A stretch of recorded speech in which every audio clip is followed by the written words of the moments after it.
ఒకసారి రండి. లూకా సువార్త 2వ అధ్యాయం. ప్రపంచంలో క్రిస్మస్ వేడుకలు ఎక్కడ జరిగినా ఖచ్చితంగా చదివే ఒక అద్భుతమైన అధ్యాయం అనమాట ఈ లూకా సువార్త. ఈ లూకా గారు మంచి డాక్టర్ గారు.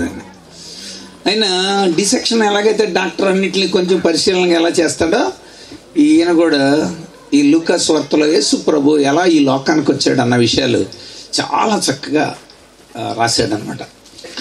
ఈ లూకా సువార్త, అపోస్తల కార్యాలు ఈ రెండు కూడా లూకా గారే రాశాడు.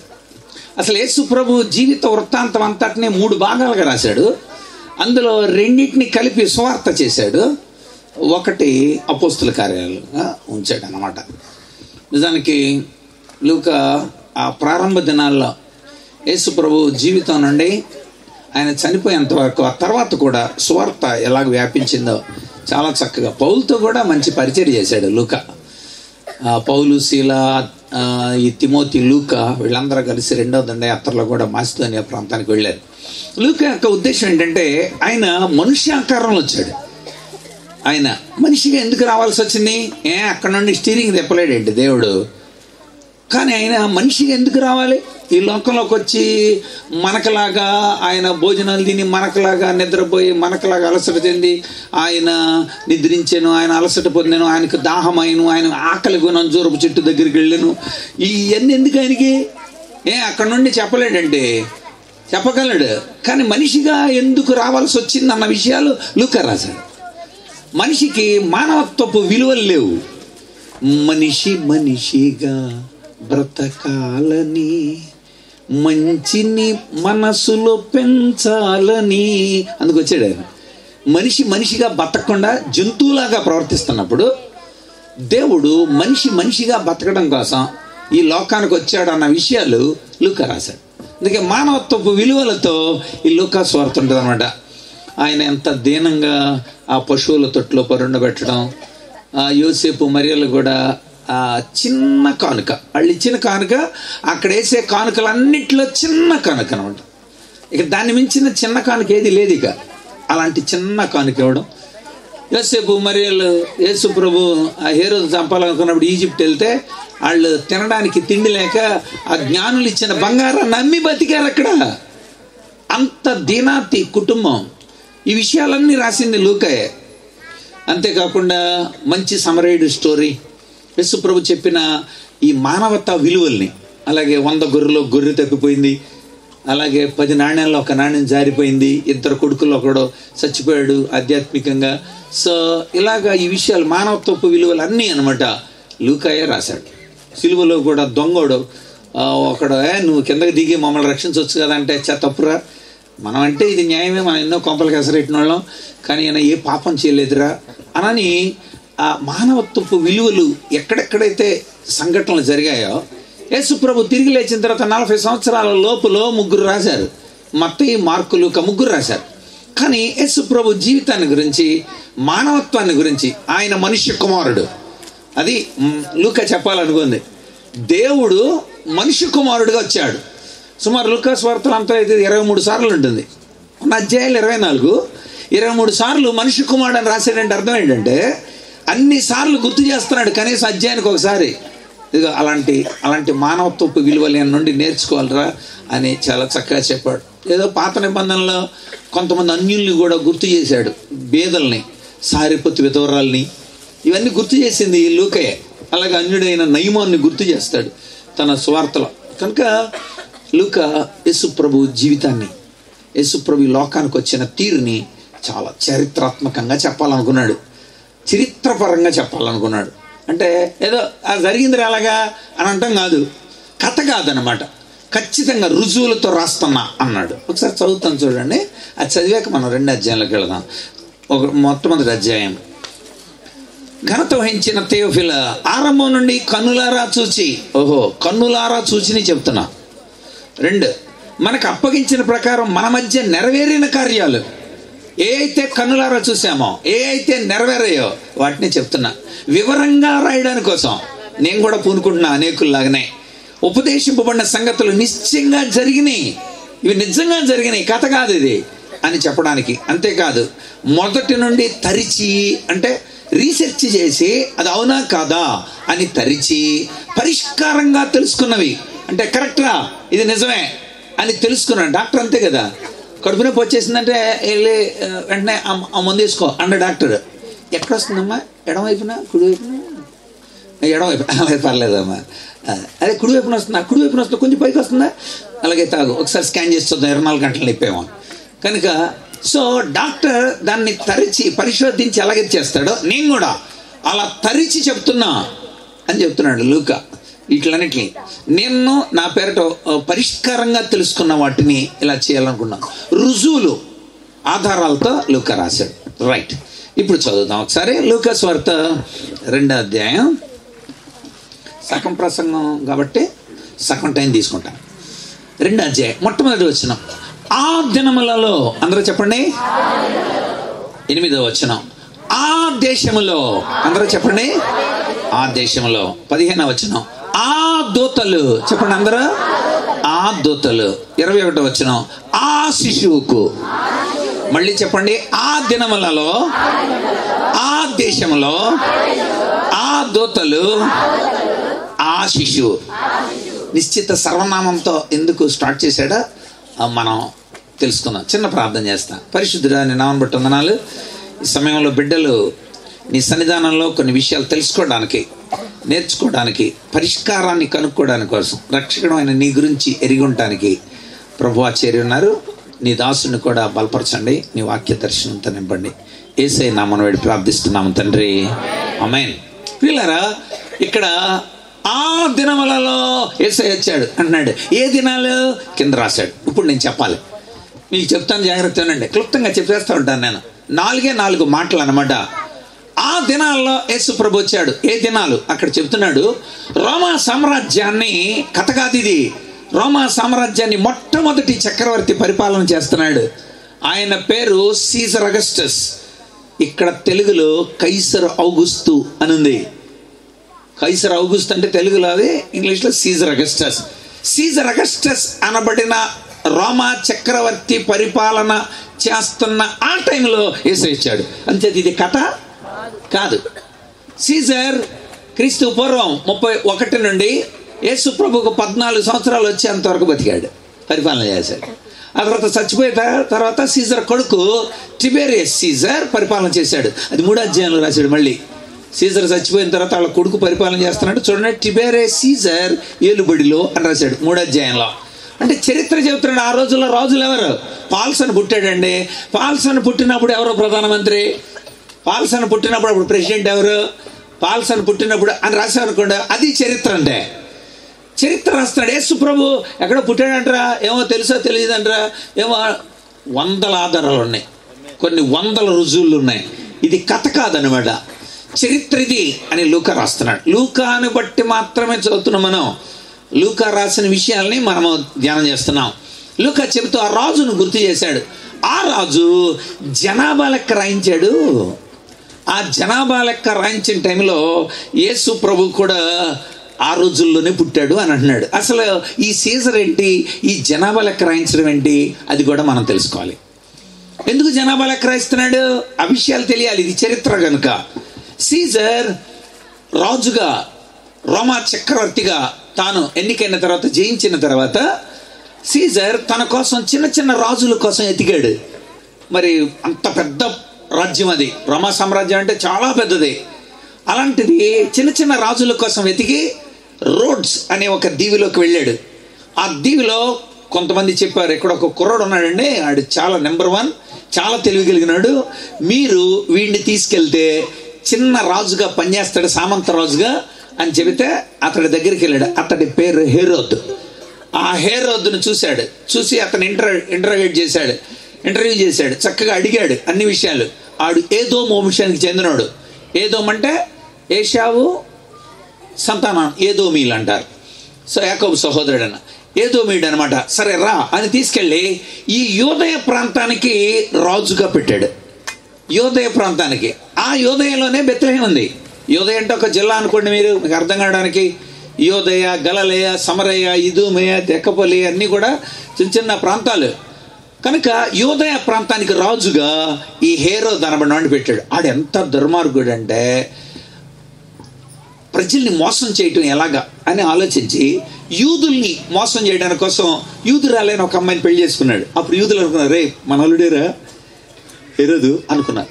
సమరయుల్ని మోసం చేయడానికి సమరయురాలైన క్లియోపాత్ర అనబడిన ఒక ఆమెను పెళ్లి చేసుకున్నాడు. అప్పుడు సమరయాలు అనుకున్నారు, బా మన అల్లుడేరా అనుకున్నారు. పాస్టర్స్లో నుండి ఆ రోజు యాజకుల్లో నుండి సైమన్ అనబడిన ఒక ఆయన కూతురుని పెళ్లి చేసుకున్నాడు. వెంటనే పాస్టర్లు అనుకున్నారా మన అల్లుడేరా అని అనుకున్నారు. అన్యురాలైన ఒక మాల్తేస్ అనబడిన ఆమెను పెళ్లి చేసుకున్నాడు. అలాగా 5గురిని పెళ్లి చేసుకొని 5 ఏరియాల వాళ్ళని తన గ్రిప్లో ఉంచుకున్నాడు. ఇంకో నేను మీ వాడినేగా అనని. అంత దుర్మార్గుడు. సీజర్కి పన్ను కట్టట్లా.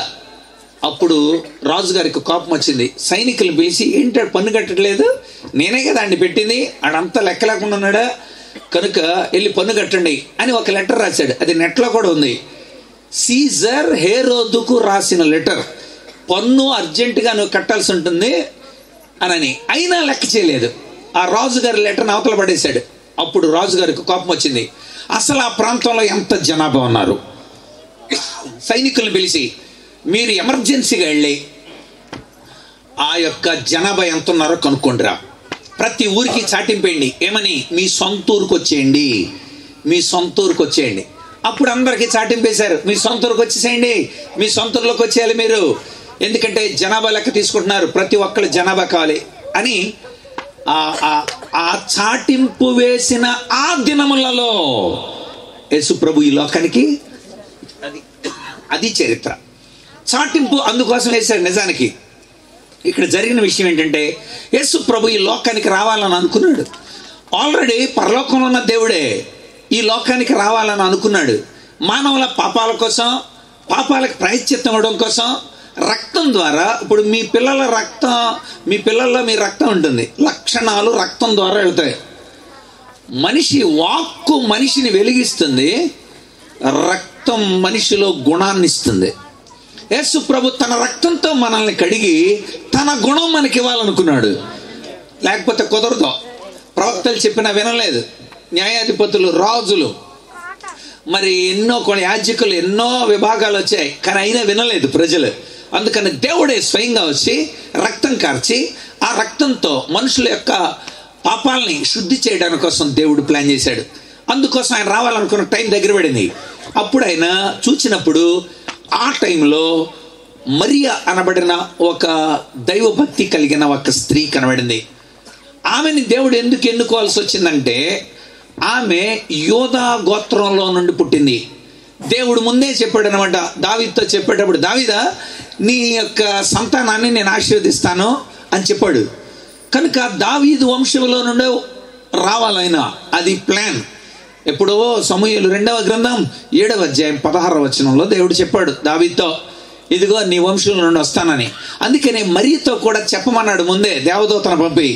అప్పుడు దేవదూత వెళ్ళి మరియతో చెప్పాడు, మరియా భయపడకు, సర్వోన్నతుని శక్తి నిన్ను కమ్ముకుంటుంది, పుట్టబోయేవాడు సర్వోన్నతుడై దావీదు సింహాసనాన్ని ఏల్తాడు అని చెప్పించాడు. ఇక్కడే లూకా రాశాడు ఆ విషయం. మొట్టమొదటి అధ్యాయం 34వ వచనం లేకపోతే 32. ఆయన గొప్పవాడై సర్వోన్నతుని కుమారుడు అనబడతాడు. ప్రభు అయిన దేవుడు తన తండ్రి అయిన దావీదు సింహాసనాన్ని ఆయనకి ఇస్తాడు. కనుక ఆ సింహాసనం మీద ఆయన కూర్చొని అందరినీ పరిపాలన చేస్తాడు. అందుకని అక్కడ కింద అంటాడు, ఆయన యాకోబు వంశంతో యుగ యుగములు ఏల్తాడు, ఆయన రాజ్యం అంతా ఉండదు, అలాంటి రాజుగా ఆయన నీ కడుపులో నుండి వస్తాడు అని చెప్పించాడు. సంతోషం. అయితే ఆ ముందు భయపడింది, ఎందుకంటే యోసేపు అనే ఆయనతో ప్రదానం చేయబడింది. యూదులకి మూడు సందర్భాలు ఉంటాయి పెళ్లికి. ఒకటి నిశ్చయం చేసుకోవడం, నిశ్చయం చేసుకుంటారు పలానాడు పెళ్లి చేసుకోవాలని. రెండవది అనుకున్న టైంకి ప్రదానం చేస్తారు. ప్రదానం టైంలో చెప్తారు అనమాట, ఇదిగో యోసేపు మరియా మీరిద్దరికి ప్రదానం చేస్తున్నాం, ఇక నుండి మీరిద్దరు భార్యాభర్తలు అని ప్రకటిస్తారు. అదేంటండి పెళ్లి కాకుండానే ప్రకటిస్తారా? ప్రకటిస్తారు. భార్యాభర్తలుగా ప్రకటించిన తర్వాత సంవత్సరానికి పెళ్లి చేస్తారు. ఈ సంవత్సర కాలంలో యోసేపు మరియను గురించి, మరియ యోసేపును గురించి వాళ్ళు పరిశీలన అవన్నీ కూడా పరిశీలన చేసుకోవచ్చు, లేకపోతే ఎంక్వైరీ చేసుకోవచ్చు. ఆ నియమం, ఆ డేట్ వచ్చిన తర్వాత వాళ్ళకి నమ్మకం కుదిరితే అప్పుడు పెళ్లి చేసుకోవాలి. అందుచేత వాళ్ళ వ్యక్తిత్వ నిర్ధారణ కోసం సంవత్సర కాలం ఆపుతారు. కరెక్ట్గా మరియా యోసేపులకి ప్రధానం అయిన తర్వాత, భార్యాభర్తలుగా ప్రకటించిన తర్వాత యేసుప్రభు ఆమె కడుపులోకి వచ్చాడు. అలా ఎందుకు రావాల్సి వచ్చిందంటే, యేసుప్రభు గనుక వాళ్ళకి ప్రధానం అవ్వకుండా వస్తే, ఒక ధర్మశాస్త్రంలో ఇలా రాసింది, ఎవరైనా కూడా ఇలాగ నిశ్చయం అదే ప్రధానం కాకుండా కనుక గర్భవతి అయితే అట్టి వాళ్ళ రాళ్లతో కొట్టి చంపేయచ్చు అనమాట. వాళ్ళని వ్యభిచారుల కింద తీసుకురావచ్చు. అందుచేత ఆ రూల్ మరి అలా లేకపోతే మరీ చచ్చిపోద్ది. యేసుప్రభు కూడా బతకటం ఉండదు. అందుకోసం ఆయన ముందే ఒక కన్యకలో నుండి వస్తాను అని చెప్పించాడు. అందుకు అలా రావాల్సి వచ్చింది. మామూలుగా అమ్మా నాన్నలకు వచ్చాడు అనుకోండి, నువ్వు చెప్పేదంటే అని అంటారు. అందుకోసం ఆయన ఒక కన్యక గర్భంలో దేవుడిగా దిగాడు. మనకలాగా అమ్మా నాన్నలతో తయారవ్వలేదు ఆయన. దాన్ని యెషయా రాశాడు ముందుగానే. 750 సంవత్సరాలకు ముందే యెషయా చెప్పాడు. 7వ అధ్యాయం 14వ వచనంలో యెషయా 7:14, ఇదిగో ప్రజలారా వినండి, ప్రజలందరికీ ఒక విషయం చెబుతున్నది ఏంటంటే, కన్యక గర్భవతి కుమారుని కంటుంది, ఆయన ఇమ్మానుయేల్ దేవుడిగా వస్తున్నాడు. ఆయన అంటే కన్యక గర్భవతిగా వస్తుందని చెప్పాడు గనుక, కన్యకలో నుండి రావాలి గనుక, ప్రధానం అయ్యి ఉండాలి గనుక, ఆ సమయంలో భక్తి కలిగి ఉండాలి గనుక మరి ఆ టైంలో ఉంది. సరే, యోసేపు ఆ విషయాన్ని తెలుసుకున్నాడు. దేవుడు యోసేపుతో కూడా చెప్పమని దేవదూతలు ముందుగానే పెట్టాడు. దేవదూతలు కూడా యోసేపుకి చెప్పారు. యోసేపు చేర్చుకున్నాడు. 9వ నెల జరుగుతుంది. జనాభా లెక్క జరుగుతుంది. అక్కడ తన సొంత ఊరైన వీళ్ళున్నదే నజరేత్ అనే ఊరిలో ఉన్నారు వీళ్ళు. దేవుడే బెత్లెహేములో నుండి వస్తాడు అని రాయించాడు. మరి అలాంటప్పుడు బెత్లెహేముకి రావాలి. వాళ్ళకి బెత్లెహేముకి వాళ్ళు రావడానికి కోసం ప్రయత్నాలు చేసుకున్నారు. 9వ నెల అవన్నీ తీసుకొని ఆ నజరేత్, గలిలయ జిల్లాలో ఉన్న నజరేత్ నుండి యూదయ జిల్లాలో ఉన్న బెత్లెహేముకు వాళ్ళు ప్రయాణం వచ్చారు. ఇదంతా లూకా రాశాడు ఇక్కడ. కనుక ఆ దినములలో ఆ టైంలో వచ్చాడు ఆయన. కనుక అలా జరిగింది. వాళ్ళు అక్కడికి వచ్చిన తర్వాత జరిగిన చిత్రమైన విషయం ఏమిటంటే, అక్కడ ఎప్పుడో బోయజు రూతులు తొలిపించుకున్న ఒక గుహ లాంటిది ఉంది. ఒక గుహని తొలిపించుకున్నారు వాళ్ళు అందులో ఉండటాని కోసం. అందులోనే ఉన్నారనమాట బోయజు రూతులు. పూర్వం మాట్లాడకండి రా. ఆ బోయజు రూతులు అందులోనే ఉన్నారు. ఓబేద్ అందులోనే పుట్టాడు. ఓబేద్కి యెషయా అక్కడే పుట్టాడు. యెషయాకి దావీదు కూడా అక్కడే పుట్టాడు. దావీదు రాజు అయిన తర్వాత ఆ గుహను వదిలిపెట్టి బయట మంచి యోధ తనకు దావీదు పురాన్ని కట్టించుకొని వెళ్ళిపోయాడు. ఆ వెళ్ళిపోయేటప్పుడు తన ఫ్రెండ్ అని పిలిచి, దావీదు అన్నాడు, ఇదిగో ఈ గుహని నీకు ఇస్తున్నాను, బెర్జిల్లై వాళ్ళ ఫ్రెండ్ అనమాట, బెర్జిల్లై నువ్వు ఇందులో ఉండన్నాడు. బెర్జిల్లై అందులో ఉన్నాడు. తను ముసలుడైపోయి తను కూడా చచ్చిపోతున్నప్పుడు ఆడు కొడుకైన కిమ్హామును పిలిచి, నాన్న కిమ్హాం, దావీదు నా ఫ్రెండ్ రా, ఇదిగో నాకు ఇచ్చాడు రా, ఇదిగో ఈ గుహలో చక్కగా బాగుంటుంది, వసతిగా ఉంది, చక్కగా ఉంది, ఇందులోనే ఉండరా నువ్వు అన్నాడు. కానీ కిమ్హాం ఉండకుండా తాను కూడా చక్కగా ఇల్లు కట్టించుకొని దాన్ని సత్రం చేశాడు. బైబిల్లో దీని గురించి ఇర్మియా గ్రంథం 41వ అధ్యాయం చివరి వచనం ఉంటుంది. అది నెబుకద్నెజరుని చంపాలనుకున్న వాళ్ళు ఆ గెరూత్ కిమ్హాం అనబడిన సత్రంలో దిగుతారు వాళ్ళు. అందుచేత కిమ్హాము సత్రం అది. సరే, వీళ్ళందరూ కూడా ఇప్పుడు జనాభా లెక్క రాయించుకోవడానికి అందరూ ఆ గుహలోకి చేరారు. మరియా యోసేపులు కూడా ఆ గుహలోనికి చేరారు. ఆ గుహలోకి వెళ్ళిన తర్వాత ఆమె ప్రసవ దినములు నిండెను కనుక ఆయమ తన తొలుచూలు కుమారుని అక్కడ కంది, ఆ గుహలోనే కన్నది. అయితే ప్రజలందరూ అక్కడ ఉండటాన్ని బట్టి అక్కడ స్థలము లేక బిడ్డని బయటికి తీసుకొచ్చి పశువుల తొట్టిలో పడుకోబెట్టారు అంతే. పాకలో పుట్టలేదు ఆయన. మనకి కావలసిన ఆధారాలు ఇప్పుడు కూడా ఇజ్రాయెల్ దేశం వెళితే యేసు క్రైస్ట్ నేటివిటీ చర్చ్ అని ఉంది, క్రీస్తు పుట్టిన స్థలం అని. అది కూడా గుహ లోపల ఒక నక్షత్రం లాంటి ప్రదేశం. స్టీవెన్ అని కూడా వెళ్ళాడు. కనుక ఇది గుర్తుపెట్టుకోవాలి. ఈ విషయం చెబుతున్నాడు.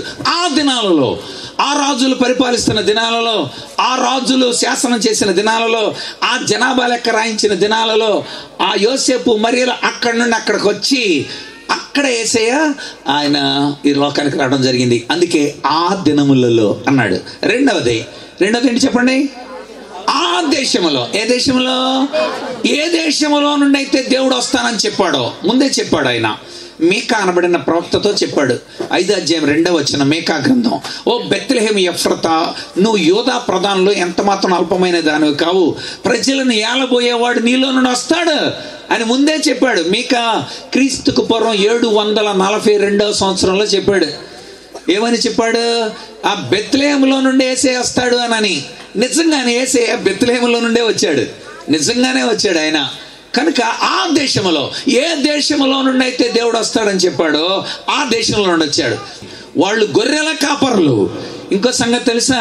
చరిత్ర చదివితే వాళ్ళు పస్కా గొర్రెలు కాస్తున్నారు. ఏ గొర్రెలు? నెక్స్ట్ కొద్ది రోజుల్లో పస్కా వచ్చేది. అందరూ తమ పాపాల కోసం ఆ గొర్రెలను తీసుకెళ్లి వధించి తమ యొక్క చాలా ఖరీదైన మొట్టమొదట పుట్టి మగవయ్యుండి మచ్చ డాగు లేని పస్కా గొర్రెలయ్యి ఆటలు కాస్తున్నారు, ఎంతో విలువైనవి. ఇప్పుడు గొర్రెల కాపరుల దగ్గరికి దేవుని దూత వచ్చేలా చెప్పాడు. మీకు శుభవార్త చెబుతాను, ప్రజలందరికీ శుభవార్త. ఏంటండి, ఎక్కడో యేసు ప్రభు అక్కడ పుడితే మనకందరికి శుభవార్త ఏంటి? అదే అసలైన వర్తమానం. ఏంటంటే పాపాల కోసం పస్కా గొర్రెల్ని వధిస్తారుగా, మీ దగ్గరకు వచ్చి గొర్రెలు కొనుక్కొని వెళ్ళి వధిస్తారుగా. ఇక ఆ పని లేదుగా, లోక పాపాలను మోసుకొని పోయే దేవుని గొర్రె పిల్ల పస్కాగా వధించబోతున్నాడు. Happy Christmas. అది సంతోషం. ఇక్కడ నుండి మీ పాపాలకి గొర్రెలు కాదు, మీ పాపాల కోసం ఒక ఆయన రాబోతున్నాడు. ఆయన పస్కా గొర్రె పిల్లగా వచ్చేసాడు అని అంటే ఎంతో విలువైన పస్కా గొర్రెల్ని విడిచిపెట్టి వాళ్ళు వెళ్ళి ఆయన్ను చూచారు. ఆయన్ను చూచి ఓహో ఈయననమాట పస్కా గొర్రె పిల్ల అని అందరికీ చెప్పారు.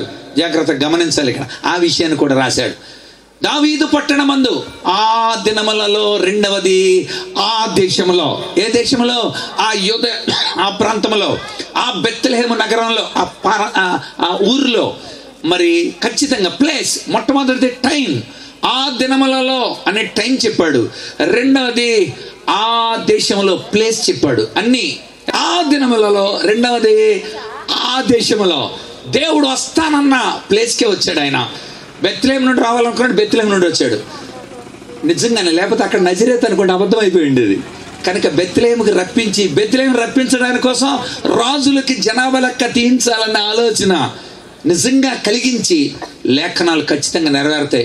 మేము ఇక్కడికి వస్తామని చెప్పి ఇదిగో ఈ ఫ్లక్స్లు ఇవన్నీ పెద్దనే భారీ ఏర్పాట్లు చేశాడు. రోజుకు 3 సార్లు చేస్తుంటాడు. తొందర రండి, పెందలాడ రండి, నేను 11 గంటలకు ఇచ్చేస్తా, డోంట్ వర్రీ, చక్కని వర్తమానం చెప్పాలి, ఇలాగ ప్రతిరోజు చెబుతూ ఉంటాడు. మాకు ఏదో మామూలు వాళ్ళకి మాకే ఇన్నిసార్లు చెబితే పరలోకంలో ఉన్న దేవుడు ఈ లోకానికి వస్తుంటే ఏర్పాట్లు ఉండవా? చెప్పరేంటండి?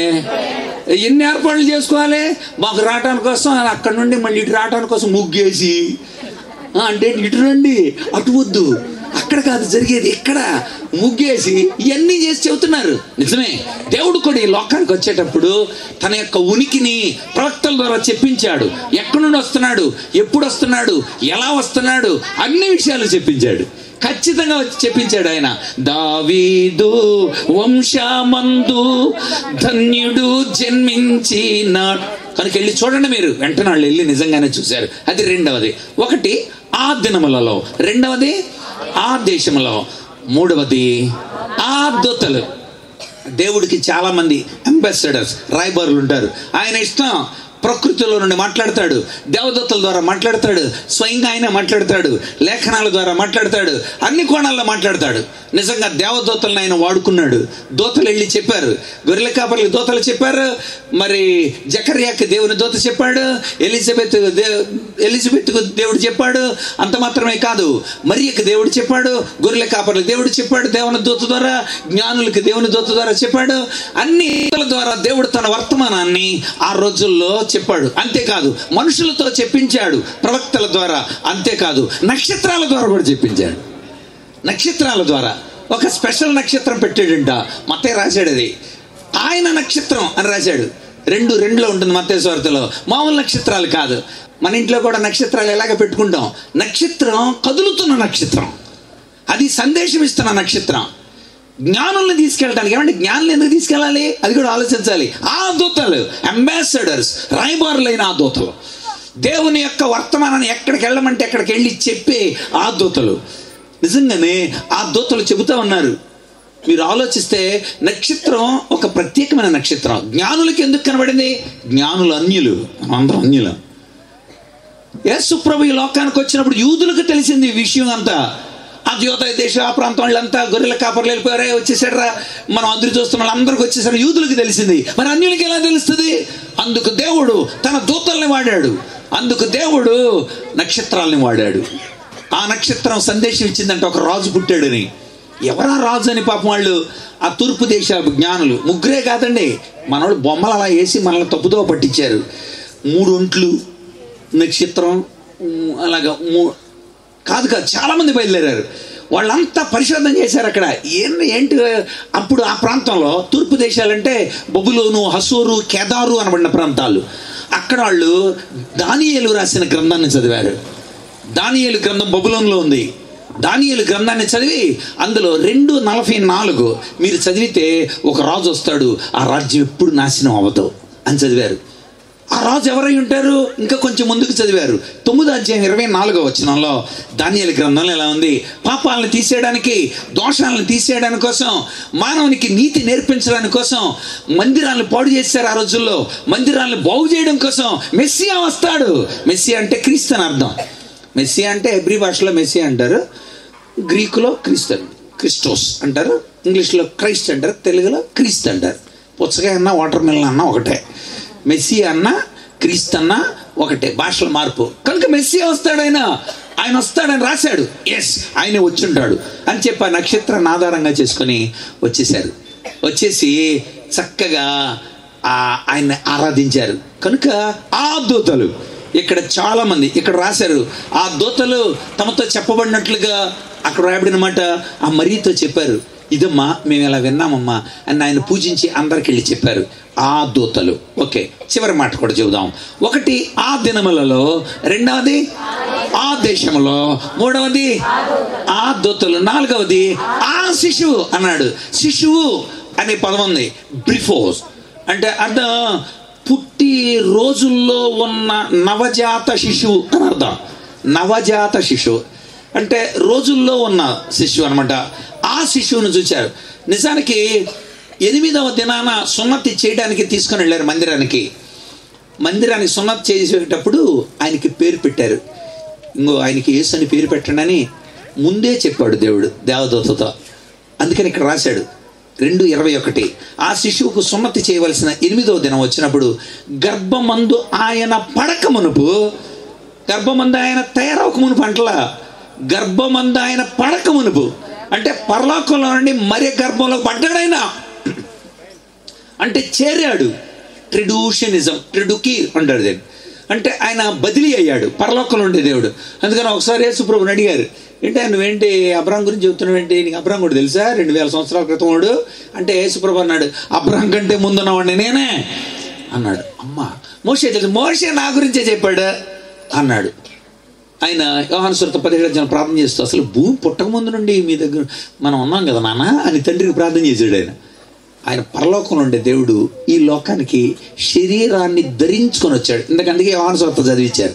యోహాను 1:14 ఉంటుంది. ఆ వాక్కు శరీరాన్ని ధరించుకొని కృపా సత్య సంపూర్ణుడిగా మన మధ్య నివసించాడు. నేను ఈ చొక్కా ఇది పైన ఈ కోటు వేసుకున్న ధరించా. ఆయన శరీరం ఉండదు, ఆయన శరీరాన్ని ధరించుకొని రక్త మాంసాలు కలిగినోడికి వచ్చాడు. ఏంటి రక్త మాంసాలు కలిగినోడికి ఎందుకు రావాలంటే మనకి రక్త మాంసాలు ఉన్నాయి కనుక, మనకి భయం ఆందోళన ఇవన్నీ ఉంటే కనుక ఆ భయాన్ని నుండి తొలగించడానికి. హెబ్రీ పత్రిక 2:14-15 ఎలా ఉంటుంది? ఏమని? ఆ ప్రజలు రక్త మాంసములు కలవారైనందున ఆ ప్రకారమే మరణం యొక్క బలము గలవాన్ని అనగా అపవాదిని మరణం ద్వారా నశింపజేయుటకును జీవితకాలం అంతయు మరణ భయంతో బతుకుతున్న వారిని విడుదల చేయడానికి ఆయన కూడా రక్త మాంసాలతో వచ్చాడు ఆ శిశువుగా.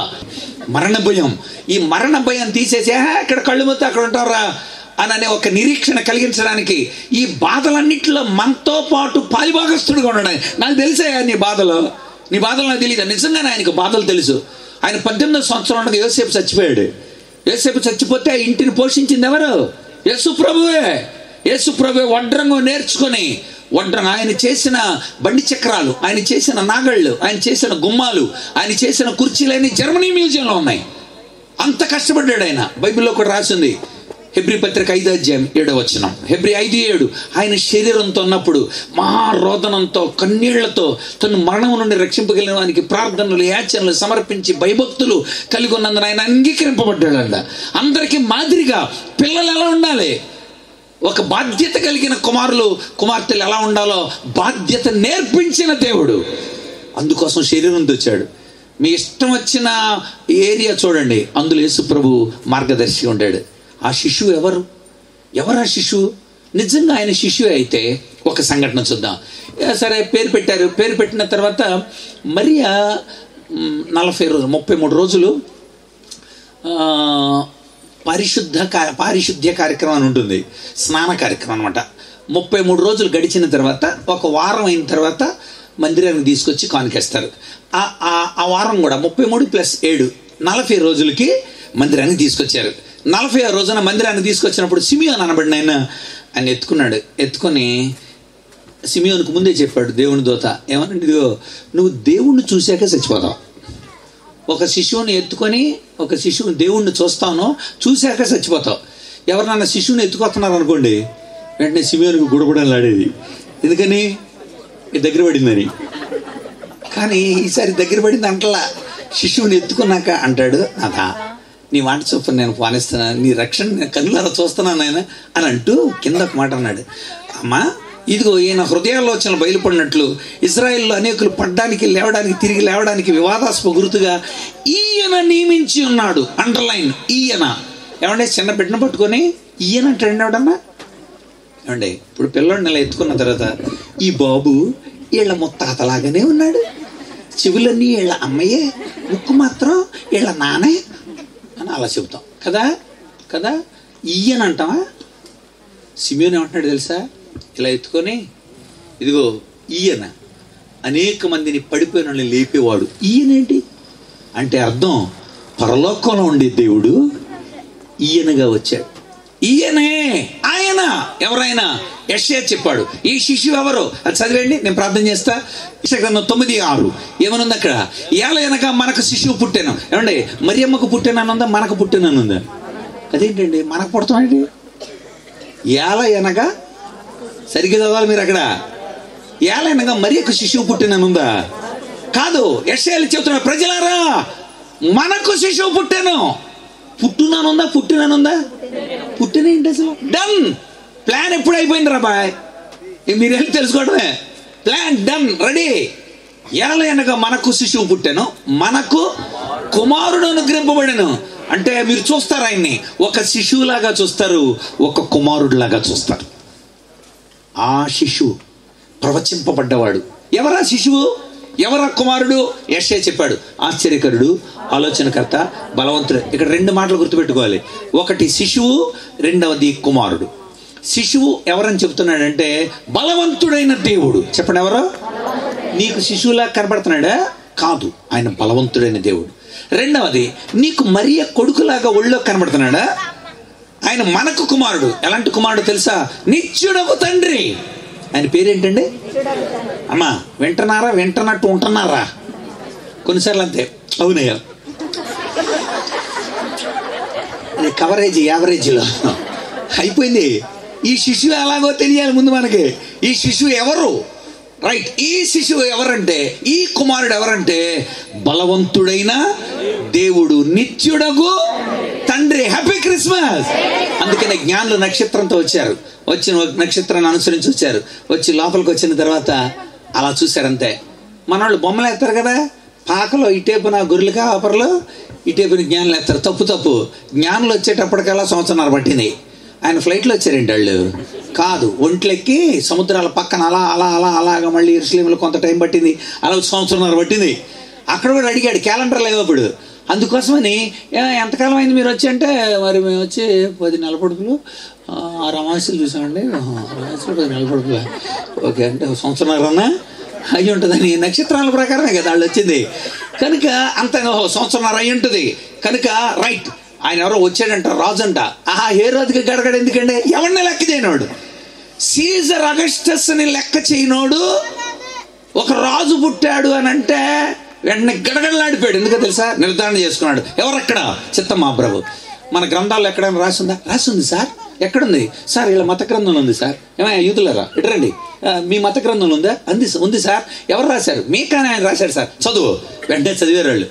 ఓ బెత్లెహేము ఎఫ్రాతా, నువ్వు యోధా ప్రధానంలో ఎంత? బెత్లెహేములో నుండి పుట్టాడు అనమాట. జ్ఞానులారా ఇల్లు ఆయన పూజ చేశారండి. నిజంగానాడా? కట్టుకళ్ళాడిపోయాడు. వాళ్ళు వెళ్ళిపోయినా వెళ్ళి వెంటనే సంవత్సరంన్నర కనీసం 2 సంవత్సరాల లోపు ఉన్న పిల్లందరూ వేసేయండి, మనం ఉండగా పుట్టడమా కుదరదలాగా. ఎందుకంటే రాజు వచ్చాడని ఆ రాజుకు కూడా అర్థమైపోయింది. జ్ఞానులు వెళ్ళారు. మరియ ఒడిలో ఆ శిశువుగా పడుకున్న ఆ శిశువుని చూశారు. వెంటనే ఆడ గుర్తయింది, ఈయన రాజు అని చెప్పాడు దానియేలు, ఈయన మెస్సీ అని చెప్పాడు దానియేలు. రైట్. వెంటనే ఏం చేశారు? అక్కడ రాయబడింది మత్తయి సువార్త 2:10, వారు ఆ నక్షత్రమును చూచి అత్యానందభరితులై ఇంటిలోనికి వచ్చి తల్లి అయిన మరియను ఆ శిశువును చూచి సాగిలపడే. ఎవరైనా చిన్నపిల్లలకి అలా సాగిల పడతారా? దెబ్బకి డామని పడిపోయారు అంతే. ఎందుకు పడ్డారో తెలుసా? దేవుడు నాయన నిన్ను చూడటానికి వచ్చాం. తమ పెట్టెలు విప్పి నువ్వు రాజువే అని ఆయనకు బంగారం పెట్టి, నువ్వు మమ్మల్ని పరిపాలిస్తావు, మా అవసరాలను తీరుస్తావు, మా ప్రభువు నాయన, మా దేవుడు నాయన, నువ్వు సాంబ్రాణి ఇచ్చి నువ్వు మా కోసం చచ్చిపోతావంట, మా కోసం ప్రాణం పెడతావంట అని ఆయనకు బోళాన్ని ఇచ్చారు. బోళం ఒక సుగంధ ద్రవ్యం, కానీ అది చాలా చేదు. అంటే చేదైందైనా అది సుగంధ ద్రవ్యంగా ఎలా ఉందో, ఆయన మరణించడం అనేది ఒక చేదైన విషయమే. కానీ ఆయన తిరిగి లేవడం ద్వారా పునరుద్ధాన సువాసన మనకు కలిగింది అంటాడు కొరింథీయులకు. జీవపు వాసన కలిగిందంట, పరిమళ వాసన కలిగిందంట, క్రీస్తు సువాసన మీలో ఏర్పడిందంట. అందుకని వాళ్ళు సాగిలపడి నమస్కారం చేశారు. ఆలోచించండి ఎంత అద్భుతంగా రాశాడు. ఆ దినములలో, ఆ దేశములో, ఆ దూతలు, ఆ శిశువుని గురించి మనకు తెలుసు. ఒక్క మాట చెప్పాలి, ఈ దినములలో, ఈ దేశములో, ఈ దూతలు ఈ శిశువుని ఎంతగా ఆరాధిస్తున్నారు, ఎంతగా ప్రోత్సహించారు. ఈ దినములలో, ఏ దినాల్లో మందిరాలు కట్టుకోనివ్వకుండా, దేవుని పిల్లలుగా బతకనీయకుండా, చర్చిలు కూల్చేసి దేవుని నమ్మిన వాళ్ళని నగ్నంగా ఊరేగించి దుర్మార్గంగా ప్రవర్తిస్తున్న ఈ దినాలలో, ఈ దేశంలో, ఇలాంటి దేశంలో ఈ దూతలు, నువ్వు నేను నిజంగా దూతలమైతే, నిజంగా నువ్వు నేను నక్షత్రాలమైతే, స్టీవెన్ అనే నక్షత్రం అద్భుతం పాట రాశాడు. ఆ నక్షత్రం మనమే. ఆ నిజ నక్షత్రం క్రీస్తు అయితే, ఆ నిజ నక్షత్రం వాక్యం అయితే మనమే దూతలం. ఈ దూతలు యేసు ప్రభుని ఎంతమందికి చూపించినాయి. ఆ నక్షత్రం అక్కడికి వచ్చి ఆగింది. ఆ నక్షత్రం యేసయ్యని చూపించింది. ఆ నక్షత్రం యేసు ప్రభు దగ్గర నడిపించింది. నిజంగా నువ్వు దూతమేనా? వచ్చి కూర్చోవటం క్రిస్మస్ కాదు. అవని ఎంత ఆయనదే అయినా స్థలమేది, అందరికీ హృదయం ఉంది, యేసుకు చోటేది. అందరికీ హృదయం ఉంది. యేసు ప్రభు ఎత్తుకున్నాను, ఎత్తుకో, బాగా హత్తుకో. పాట పాడుతున్నాను, నువ్వు నిజంగా ఎత్తుకున్నావు, నువ్వు నిజంగా హత్తుకున్నావా, నువ్వేనైనా అని సాగిలపడి నమస్కారం చేసావా? అది ఆరాధన. క్రిస్మస్ అంటే క్రీస్తు పుట్టుక కాదు, క్రీస్తుని ఆరాధించడం. క్రీస్తు పుట్టుకనే ప్రచారం కాదు, క్రీస్తుని ఆరాధించడం. చాలా ఆధారాలు ఉన్నాయి. మరి ఇంత ఆధారితమైన ఆ దేవుడు ఈ దినములలో, ఈ దేశంలో, ఈ దూతలు ఈ శిశువుని చెబుతున్నారా? ఇంకా శిశువుగానే చెబుతున్నారా? మన కోసం ఎందుకు వచ్చాడో చెబుతున్నారా? అందుకనే మాధురి శంకర్ గారు అని ఆమె మంచి పాట రాసింది. ఆమె రాస్తూ, పాల బుగ్గల పాపడితడే గాని పాపాల భారము మోయగలవాడు. నీకు పాల బుగ్గలు కనబడుతున్నాయేమో, నీ పాపం మోయడానికి వచ్చిన శిశువు. ఎందుకు వచ్చాడు ఆయన? అందుకని యెషయా కూడా రాశాడు, ఆయన భుజముల మీద రాజ్యాన్ని గురించిన భారం ఉందంట. రాజ్యాన్ని గురించి అలా చూస్తుంటే చాలు రాజ్యభారం కనబడుతుందంట. పాపాల కోసం వచ్చిన రక్షకుడిగా కనబడుతున్నాడంట. ఈరోజు ఆ శిశువుని నిజంగా చూసావు నువ్వు? అది నిజమైన క్రిస్మస్. ఈ దినములలో, ఈ దేశంలో, ఈ దూతలు ఈ శిశువుని ప్రచారం చేయాలి. మీరు ప్రచారం చేస్తున్నారా? తల్ల ఉంచండి, ప్రభువుకి లెక్కప్పు చెబుదాం. తల్ల ఉంచండి, అందరూ తల్ల ఉంచండి. ప్రేమ కలిగిన యేసయ్య, నీ నామం బట్టి వందనాలు. నిజంగా ఈ దినాలలో, ఈ దుర్మార్గపు దినాలలో ఆ రోజుల్లో హేరోదు చంపాలనుకున్న దినాల్లో, ఈ రోజుల్లో క్రైస్తవ నాశనం చేసేయాలనుకున్న ఈ దినాల్లో, ఈ దేశంలోనే క్రైస్తవులకు సరైన రాయితీలు అందకుండా, క్రైస్తవులుగా బ్రతకకుండా ఉన్న ఈ దినాలలో, ఈ దేశంలో ఈ దూతలు మేమందరం ఒక్కొక్క దూతగా, నీ యొక్క రాయబారులుగా, నీ కోసం సాక్షులుగా మేము ఉండాలని లేఖలను మాకు చెప్తున్నారు. మా కోసం వచ్చిన రక్షకుడు అయిన, నిత్యుడగు తండ్రిగా, బలవంతుడైన దేవుడుగా మా కోసం వచ్చిన ఈ శిశువు, ఈ కుమారుడు నీవేనైనా. మేమందరం నిన్ను నిజంగా ఆరాధించే వారం ఉండడానికి సహాయం దయచేయండి. చెప్పబడిన ప్రతి మాట ఫలింపు చేయండి. యేసయ్య నామమున వేడి ప్రార్థిస్తున్నాం తండ్రి, amen. Happy Christmas, merry Christmas.